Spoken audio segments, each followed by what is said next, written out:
Welcome to the Innovation World Young Collaborator podcast series. My name is Aaron Bothra. I'm 16 years old, and I'm from Aurora, Illinois in the United States of America. I'm joined by my co-host, Maxwell.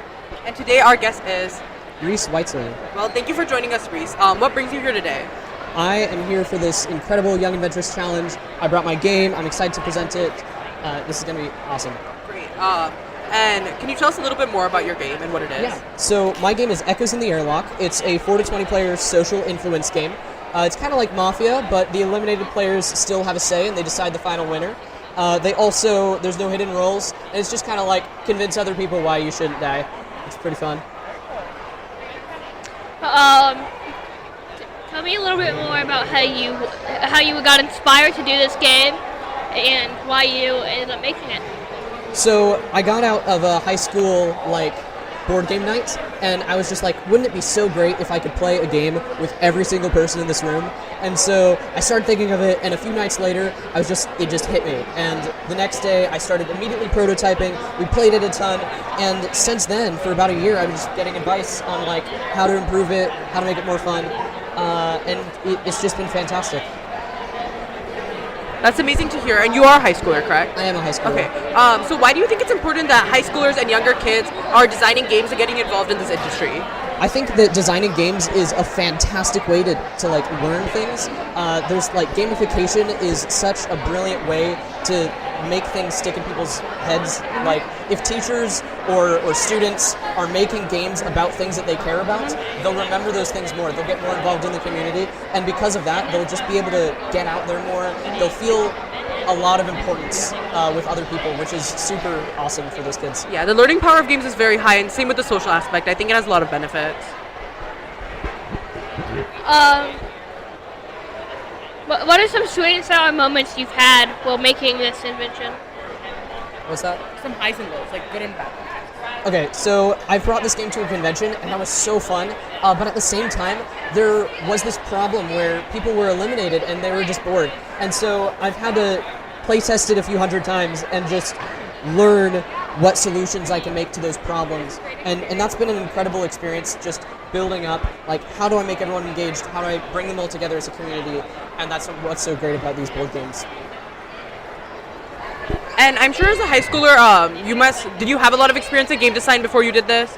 So I've been designing games since I was 5. That's amazing. Yeah, this is the best one I've ever built. I see. Yeah. Well, that's amazing to hear. And have you been to the Young Inventor challenge before? This is my first time. I really love it. Wow, that's really great. So when you were getting started, and even when you were younger, what are some challenges that you found with game design? And do you have any advice to other younger students who might be interested in this kind of stuff?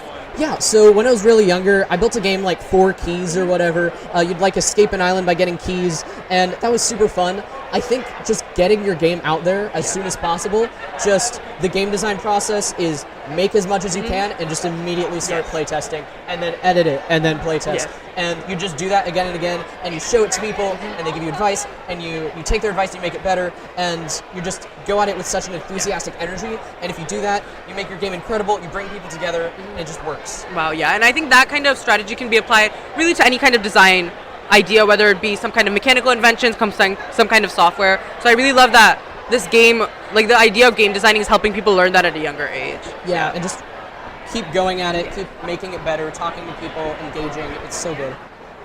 How long have you been working on this invention in specific? So I started making this game last November, so I've been working on this for quite a while. I have 10 different versions of this game that I've made, and it's been a long process, but every single time I make it better, and I talk to people, and I engage, and I figure out exactly what I need to change, and I just work for 20 hours a week on this game. Just get it out there, be with people. Yes. Well, that's amazing to hear. You've been, I'm sure, very successful. The game looks great from here, as we can see it. What's your favorite part about doing this? What do you enjoy above all else, maybe? So I've always enjoyed just bringing people joy and designing games, creating something that other people can see that brings them joy is the most fulfilling thing to me. And so when I see something that I have made on my own being put in front of a person and just make them laugh and make them smile, it's just astounding. I love it so much. I'm sure. That's amazing. It's great to hear that, and I'm glad you found like something that you're passionate about and that you like. So I know you're still a high schooler, but do you know what you want to do in the future? Or do you have any plans for coming up, like at next games, or maybe a career that you want to pursue? I think it'd be super cool to go into robotic engineering. I think that's awesome. And then 100% game design is going to be like a super prevalent hobby, for sure. Because I just love going to conventions. I love meeting people. I love the people that do games. I love being part of that community. I want to keep presenting to places. I want to keep going to these awesome opportunities and just doing everything that I can to get my name out there. That's amazing. Well, we wish you good luck for today's event and also in the future. Thank you so much for joining us. We learned a lot. Thank you so much. Yeah. Good to be here. My name was Aaron. That was Max. And thank you for joining the Innovation World podcast. Have a good day. Thank you.